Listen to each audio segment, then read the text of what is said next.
Slovenia.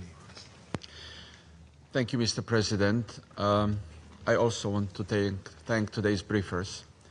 Their testimonies confirm what we have all feared and what humanitarian voices have been warning us for almost 2 years. Yes, we were afraid that this was happening.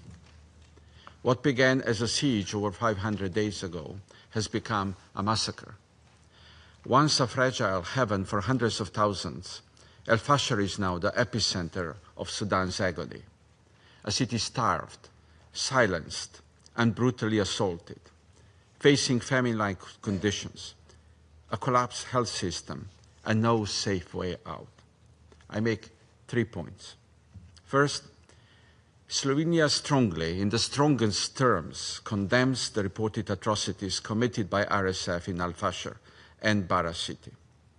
This is not the chaos of battle, but the deliberate targeting of life itself.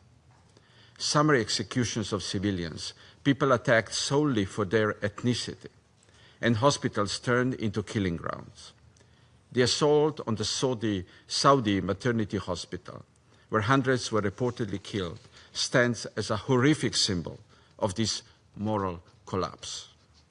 This is outrageous. We are witnessing a rerun of Darfur 2005. And we agree with briefers that a robust action is needed. The Security Council has to react decisively and firmly to these atrocities. Even in war, there are rules. International humanitarian law must be upheld by all and at all times.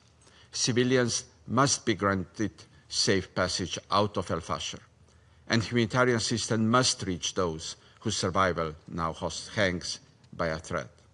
Second, this war is not self-sustaining. It is fueled from beyond Sudan's borders by the continuous flow of weapons, resources, and support. We urge, no, we demand from all states of this organization to refrain from any action that prolongs the violence and to uphold this Council's arms embargo. We call on states with direct influence, regional or international, to press for an immediate end to massacres in al-Fashir, for cessation of hostilities, for safe and unhindered humanitarian access to all areas, including to Tavila, and to bring the parties to dialogue. Slovenia supports all meaningful efforts towards peace. We stand behind regional and international mediation efforts, including those led by AU and the Secretary General's personal envoy. We place renewed hope in Quad efforts. We urge the Sudanese armed forces and rapid support forces to choose dialogue over destruction. And let us repeat, there is no military solution to this conflict. After more than 900 days of war, further delay is indefensible. Third, accountability cannot be an afterthought. There can be no peace without accountability, and no true ceasefire that ignores the crimes we are witnessing in al-Fashir these days. The weaponization of starvation, the use of sexual violence as a tool of war, and the targeting of individuals based on ethnicity are deliberate crimes.